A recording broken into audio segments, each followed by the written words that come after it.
ভাতের হোটেলের হারুন ভাগিছে দেশ থেকে ভাগের আগে হাউনের আবার আকিকা হয়েছিল। আকিকা দিয়ে নাম পাল্টে দিছিল জনগণ, নাম দিছিল হাউন আঙ্কেল। হাউন আঙ্কেল একজন গরিব পুলিশ অফিসার ছিল, তাই মাঝে মাঝে ইমোতে ফ্রিল্যান্সিং করেছিল। দেশে এখন নতুন হাউন আঙ্কেল আসিছে। শুনেন নতুন হাউন আঙ্কেল কি বলে। জামাত ইসলাম একটি ধর্মান্ধ, একটি উগ্রপন্থী দল। তারা ধর্মকে নিয়ে ব্যবসা করতে চায়। আর পরিষ্কার স্পষ্ট কথা আমি কয়েকদিন আগে বলেছিলাম যে যারা এই ধর্ম ব্যবসায়ী তারা ধার্মিক নয়।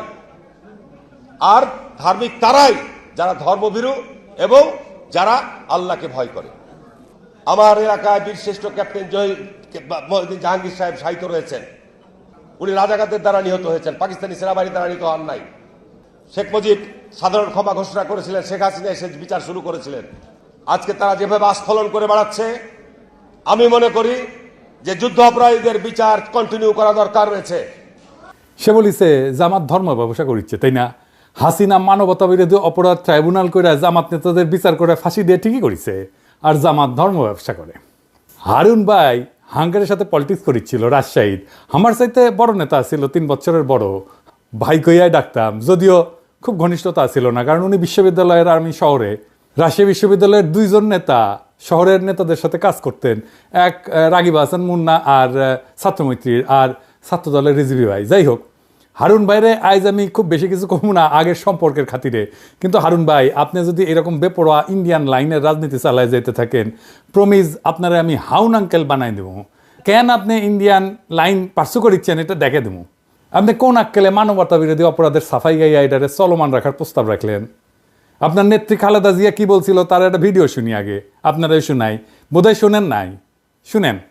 4 দলীয় জোটের নেতা তাদের মিথ্যে মামলা দিয়ে মতিউর রহমান নিজামী, মুজাহিদি, সাইদি, দেলোয়ার হোসেন সাইদি, কামরুজ্জামান, কাদের মোল্লা, এদের সবাইকে তারা মিথ্যে মামলা দিয়ে গ্রেফতার করে রেখে দিয়েছে। এইবার আসেন তিনি নানা সময় কি বলছেন সেটা দেখি। জাতীয় সংসদে বিরোধী দল সেই সময় বিএনপির স্থায়ী কমিটির বৈঠক শেষে খালেদা জিয়া বিবৃতিতে জামাত নেতাদের অবিলম্বে মুক্তি দাবি করে বলছেন, জামাতে ইসলামের শীর্ষ 3 নেতা মতিউর রহমান নিজামী, আলী হাসান মুজাহিদ এবং দেলোয়ার হোসেন সাইদিকে গ্রেপ্তারের ঘটনা চরম স্বৈরাচারী পন্থায় রাজনৈতিক নিপীড়নের এক জঘন্য নজির। সুপ্রিম কোর্টের আইনজীবী সমিতির নবনির্বাচিত কর্মকর্তাদের এক সম্বর্ধনা অনুষ্ঠানে প্রধান অতিথির বক্তৃতায় খালেদা জিয়া বলছিলেন, বিচারের নামে প্রহসন এবং বিনা বিচারে আটকে রাখার এক জঘন্য ফাঁদ যুদ্ধাপরাধের বিচারের নামে গঠিত আন্তর্জাতিক অপরাধ ট্রাইব্যুনাল। এই ট্রাইব্যুনালের আইন, বিধি ব্যবস্থা, তদন্ত ও গঠন প্রক্রিয়া কোনো কিছুই স্বচ্ছ কিংবা আন্তর্জাতিক মানসম্পন্ন না। আন্তর্জাতিক মহল থেকে সে কথা পরিষ্কারভাবে বলে দেওয়া হচ্ছে। তবুও সরকার এই বিচারের নামে বিরোধী দল দমনের পথ বেছে নিয়েছে। এমনকি নয়াপল্টনে বিএনপির কেন্দ্রীয় কার্যালয়ের সামনে 4 দলীয় জোটের সমাবেশে খালেদা জিয়া যুদ্ধাপরাধের বিচারের নামে প্রহসন চলছে বলে দাবি করছিলেন। যুদ্ধাপরাধের বিচারকে রাজনৈতিক উদ্দেশ্য প্রণোদিত প্রহসন ছাড়া কিছুই নয় বলে অভিযোগ করে খালেদা জিয়া বলছিলেন, প্রধানমন্ত্রী একসময় জামাতে ইসলামকে পাশে বসায় রাজনীতি করছেন, তখন কোথায় ছিল যুদ্ধাপরাধ? জামাত তখন এত প্রিয় ছিল, আর এখন কেন এত খারাপ হইল? এক সময় তো একসঙ্গে নির্বাচনও করছেন। এখন যাদের যুদ্ধাপরাধের অভিযোগে বিচার করা হচ্ছে তাদের বিচার মানুষ মানে না। বিএনপির ক্ষেত্রে একই জিনিস চলে, জামাতের সাথে রাজনীতি করছেন, ঐক্য করছেন, নির্বাচন করছেন, সরকার গঠন করছেন, এখন জামাতে তো খারাপ হয়ে গেল। তো হারুন ভাই, আপনি খালেদার যে চাইতে বড় বিএনপি হয়েছেন। হ্যাঁ, 2018 সালের 900 ভোটের নির্বাচনে বগুড়া সদরের আসনটা ছাড়া, কারণ ওইখানে বগুড়া সদরে কারো কারচুপি করার ক্ষমতাই নাই, আওয়ামী লীগ চাইলেও পারতো না কারচুপি করতে, তাই ওই সিটটা বাদ। ওই সিট বিএনপি পাবেই। বাকি সব আসন যেখানে জাতীয় ঐক্যফ্রন্টের ক্যান্ডিডেট জিতেছিল, তাদের সাথে ইন্ডিয়ার গভীর সম্পর্ক ছিল, তাদেরকে জিততে দিছিল। যেমন ধরেন সুলতান মোহাম্মদ মনসুর, উকিল সাত্তার জিতেছিল না, হারুনও জিতেছিল। আমরা জানতে চাই কেন হারুনের সিট হাসিনা ছেড়ে দিছিল। তো হারুন ভাই যে বলিছে যে জামাত ধর্ম ব্যবসা করে, এটা নিয়ে আলাপ করি। আসেন ধর্ম ব্যবসাকে ডিফাইন করে নি, কাকে বলে। ধর্ম ব্যবসা বলতে বোঝানো হয় এমন একটা অনৈতিক কর্মকাণ্ড যেখানে ধর্মীয় বিশ্বাস, আচার অনুষ্ঠান বা মানুষের ধর্মীয় অনুভূতিকে ব্যবহার করিয়া আর্থিক লাভ বা ব্যক্তিগত স্বার্থ হাসিল করা হয়। এটা শুরু হয় মধ্যযুগে। খ্রিস্ট ধর্মের বিভিন্ন ধর্মীয় প্রতিষ্ঠান 2 ভাবে এই ধর্ম ব্যবসা করত। যিশু যে ক্রুশে ক্রুশবিদ্ধ হয়েছিল, ওই ক্রুশের অংশকে বলা হয় রেলিক বা পবিত্র অবশেষ।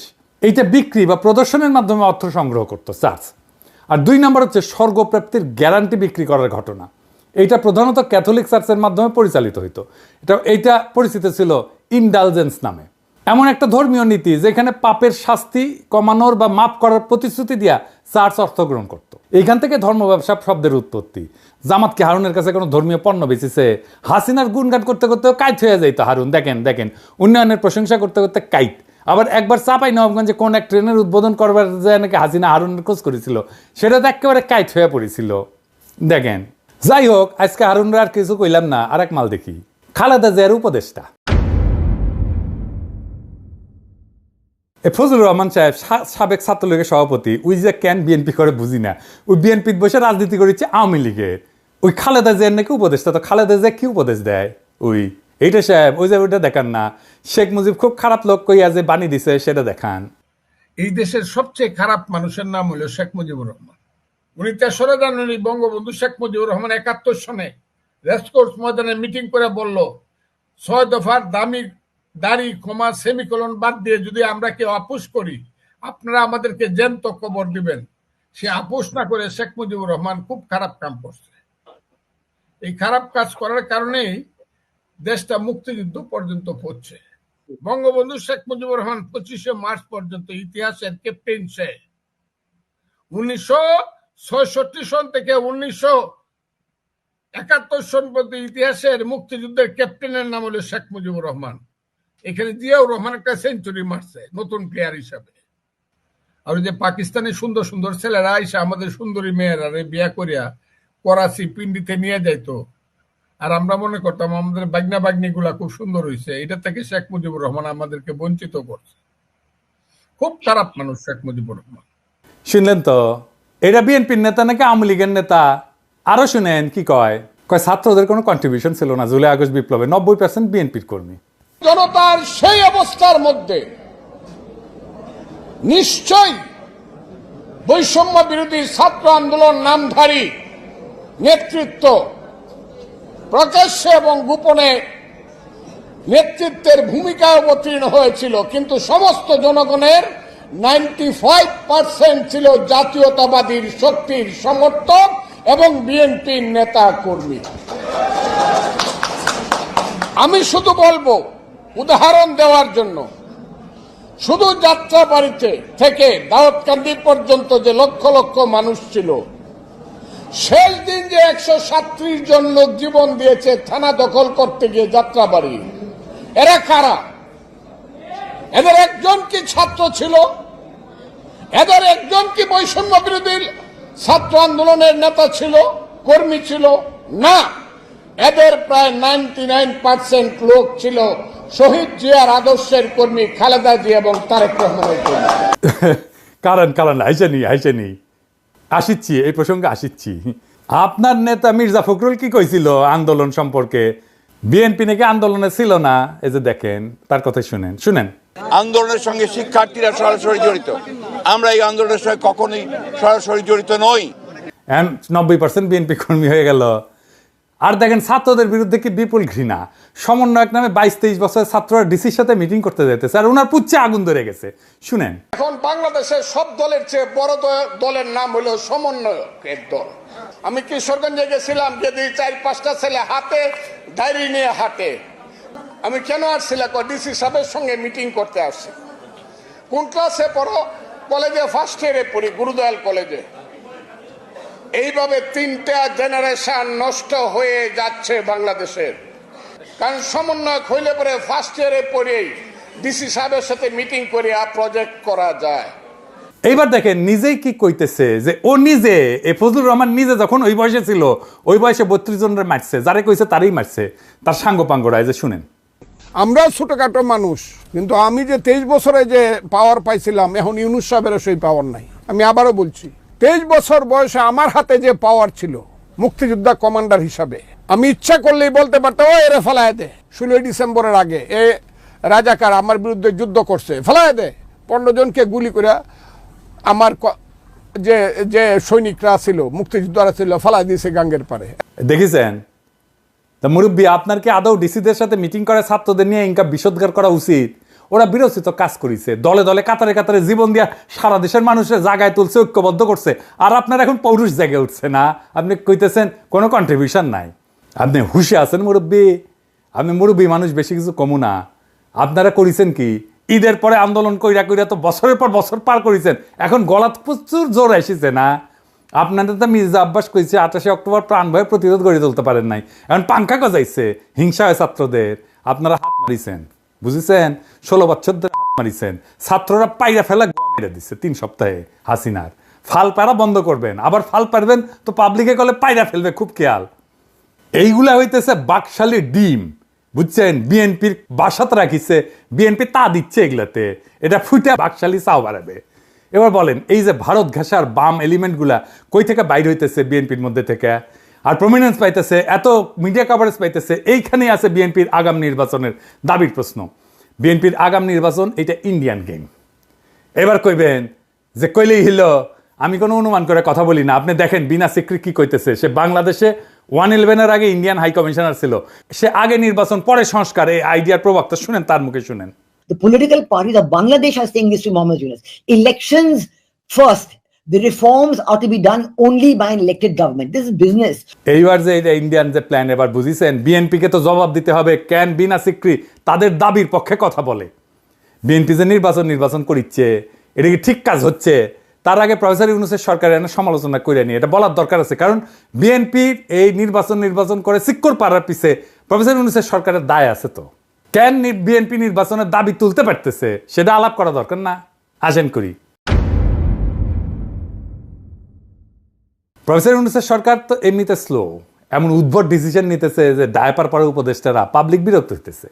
দৃশ্যমান উন্নতি আছে কিন্তু তাও পাবলিক বিরক্ত হইতেছে। এই যে হাসিনা আমলে 400 টাকা কেজি কাঁচামরিচ খাওয়াইছিল না, এখন কাঁচামরিচ এখন কত, 40 টাকা কেজি, তাও মানুষ বিরক্ত কেন? আমি বলছিলাম না যে ভ্যাট শূন্য করে দিতে হবে ওষুধে, নিত্য ব্যবহার্য ওষুধে, এমনভাবে নিত্য ব্যবহার্য ওষুধে কমাইতে হবে। আর লাইফস্টাইল ওষুধ মানে ভিটামিন, মিনারেল, প্রোবায়োটিক আর ধ্বজভঙ্গ সারানোর ওষুধ, এগুলোতে সরকারের ভ্যাট বাড়াই দিতে হবে, রাজস্ব যেন না কমে সরকারের। স্বাস্থ্য মন্ত্রণালয় কিন্তু এই প্রস্তাব নিয়ে কাজ করতেছিল, আমার প্রস্তাব গ্রহণ করছিল, তাদের ধন্যবাদ জানাই। তালিকা ফাইনাল হয়ে যাওয়ার মাত্র 2 দিন আগে ওষুধের উপরে ভ্যাট বসাই দিল অর্থ মন্ত্রণালয়। এতে নাকি সমস্যা হবে না, অর্থমন্ত্রী কইছে। আরে সমস্যা হবে কি হবে না এটা তো আমরা বুঝি। জিজ্ঞাসছিলেন আমাদেরকে সালাউদ্দিন সাহেব, আপনি আমাদের মতামত নিয়েছিলেন, রাষ্ট্রে কি আপনার বাপের তালুকদারি যে ইচ্ছা হইলো ভ্যাট বাড়াইলাম?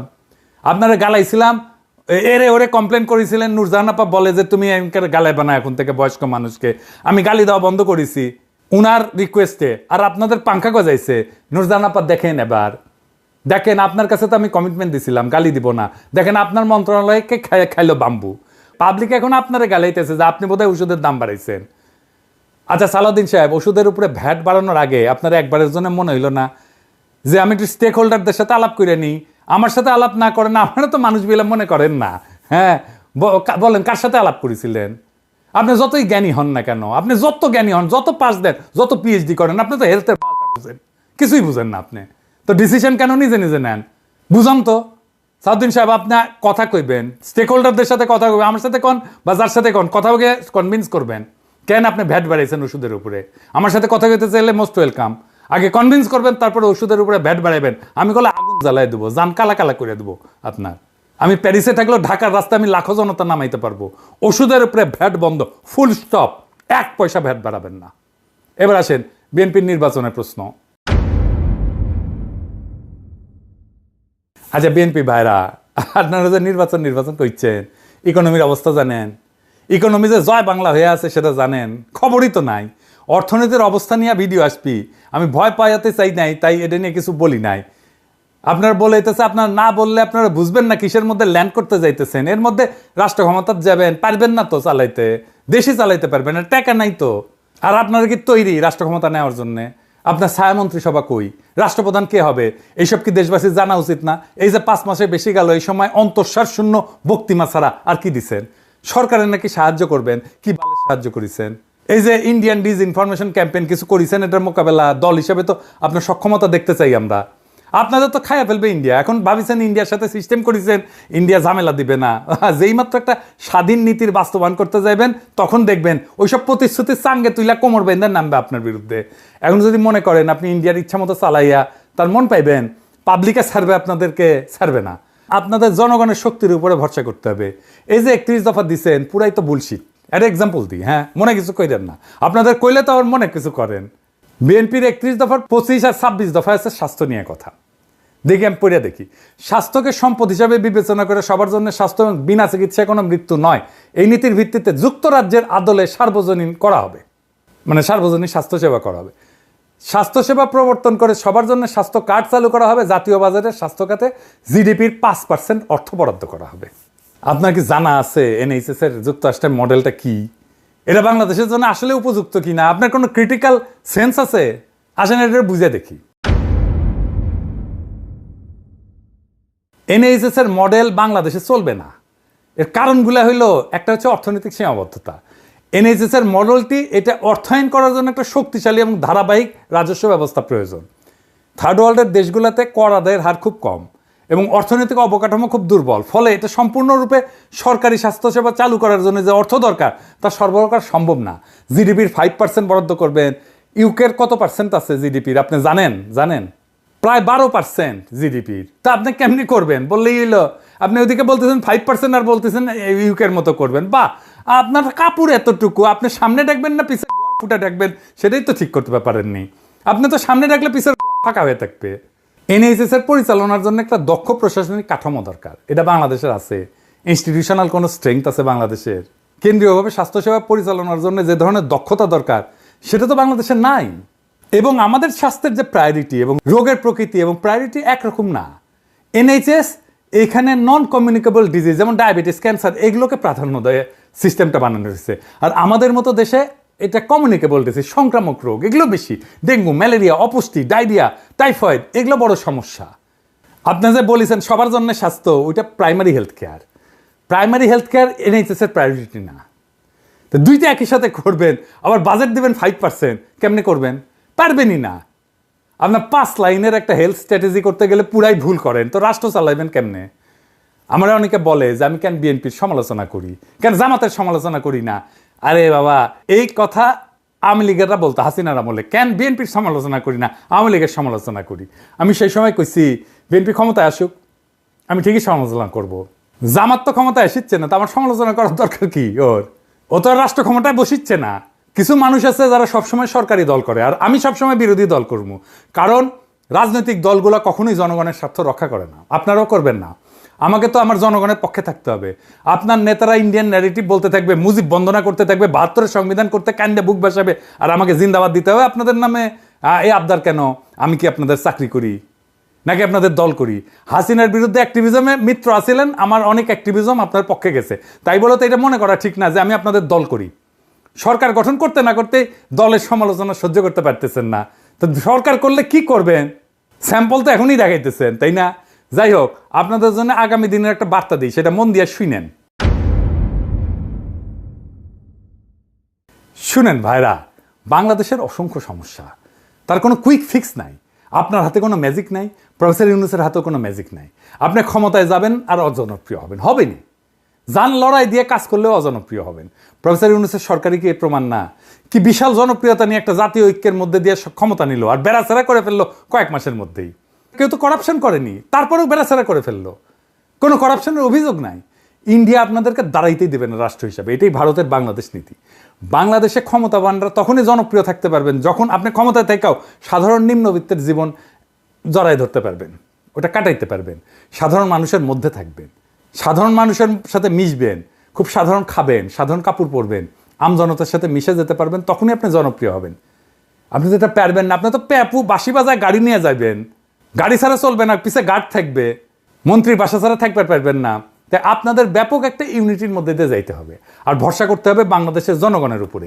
ইউটিউবারদের উপরে চড়া হয়ে লাভ নাই।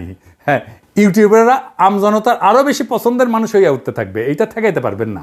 হুদাই ট্রাই করেন না। আপনার দলের বাম, আওয়ামী লীগ আর 72-এর সংবিধান আর ইন্ডিয়া প্রেমীদের ঠেকান। আপনাদের সাথে সম্পর্ক তাইলে রচিত হবে। আমরা তো জনগণের পক্ষ ছাড়বো না। আমরা এমপি মন্ত্রীও হইতে যাইতেছি না, আপনার ক্ষমতার স্টেকও নিতে যাইতেছি না। জনগণের কথা আমরা বলতেই থাকবো, আমরা জনগণের কণ্ঠস্বর হইয়া থাকবো। তারপরে একদিন দেখবেন এই জনতা আবার জাগিছে, আর সেই নবজাগ্রত জনতার পিছে পিছে আছে এই 2 পয়সার ইউটিউবাররা।